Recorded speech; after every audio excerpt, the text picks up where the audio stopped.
এই যে সচিবালয়ে যে আন্দোলনগুলো করছে, এই আন্দোলনগুলো কিন্তু কোনো বিক্ষিপ্ত ঘটনা নয়, এটা স্বৈরাচারের পাতানো একটা খেলার একটা অংশ। এখন হচ্ছে যে স্থায়ী সমাধানের পথে এগুচ্ছে কিনা সেটা নির্ভর করবে, এখনও সময় হয়নি তা নাকচ করে দেয়া যে একেবারেই হচ্ছে না। আমরা সময় দেই, বলি যে হ্যাঁ আপনি করেন।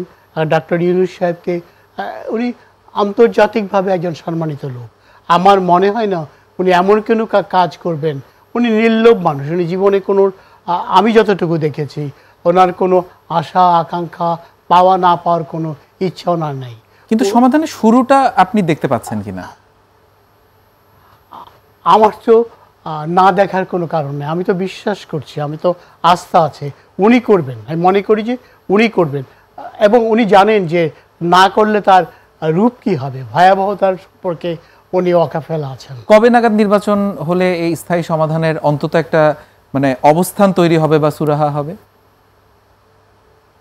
আমি তো তারিখ বলতে পারবো না, মানে একটা সময়, আনুমানিক একটা সময়সীমা।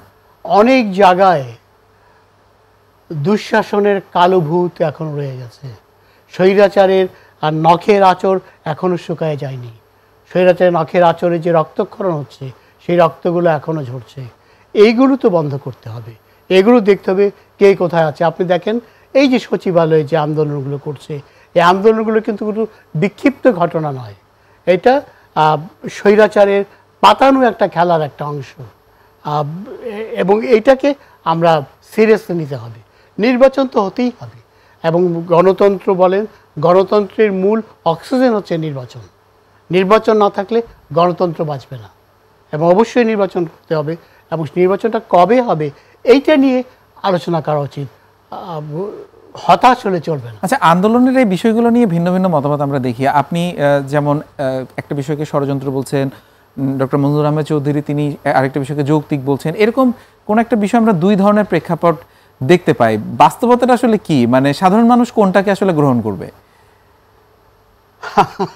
আমি আপনারা টেলিভিশনে এই কথাটা যখন বলবো, কথাটার দুই রকম রিয়াকশন হতে পারে, কিন্তু অনেকে তো বলছে যে ইউনূস সাহেব থাকুক। ইউনূস সাহেব থাকুক তো হতে পারে না, উনি তো অগণতান্ত্রিকভাবে আমার মনে হয় না যে উনিও থাকবেন। গণতান্ত্রিক পদ্ধতিতে যে কোনো ধরনের একটা নির্বাচন হোক, হোক, রাজনৈতিক দলগুলোকে সম্পৃক্ত করা হোক, নিয়ে আসা হোক, তারপরে একটা সুষ্ঠু সময়ে ভালো সময়ে নির্বাচন হোক। হয়নি, নির্বাচন তো জুনে হবে না এমন তো কোনো কথা না, হতে পারে যে জুনে বা বৃষ্টির মৌসুমে হতে পারে, আমরা ছাতা দিয়ে নির্বাচন করব, ভোট দিয়ে আসবো। কিন্তু আপনার যে সুন্দর একটা সমাধানের প্রত্যাশা আপনি করছেন, প্রতিটা নাগরিকই করে, কিন্তু আমরা যদি একদম বাস্তব প্রেক্ষাপট একদম উদাহরণগুলো দেখি, বিএনপির পক্ষ থেকে যেভাবে তারা একদম হাই কমান্ড থেকে যেভাবে তারা স্ট্রংলি বলছেন, তারেক রহমান নিজে বলেছেন যে হতেই হবে ডিসেম্বরের মধ্যে, আবার সরকারের পক্ষ থেকেও একটা সময়সীমা বলে দেওয়া আছে। এখন সবাই যদি তার যার যার জায়গায় অটল থাকে, সেক্ষেত্রে কোনো বিশৃঙ্খল পরিস্থিতি হওয়ার আশঙ্কা আপনি করেন কিনা, বা এটা আসলে সমঝোতা বা সমাধানটা কিভাবে হতে পারে এই জায়গাটাতে? আমি আন্তরিকভাবে বলছি, আমার মনে হয় না যে কোনো বিশৃঙ্খলার সৃষ্টি হবে আগামীতে, কেউ যাবে না, বিএনপিও যাবে না। বিএনপি তো একটা উচ্ছৃঙ্খল দল না, বিএনপি খুব একটা আন্ডারস্ট্যান্ডিং মানে দেশপ্রেমিক দল, এবং এরা কখনো অসুবিধা চাইবে না। এরা তো এই যে 16 বছর ধরে সাফার করলো, বিএনপি নেত্রী বেগম খালেদা জিয়া মাসের পর মাস, সপ্তাহের পর সপ্তাহ জেলখানায় থাকলেন, উনি বললেন যে আমি আপোষ করব না, আপোষহীন নেত্রীর পরিচয় দিয়েছেন।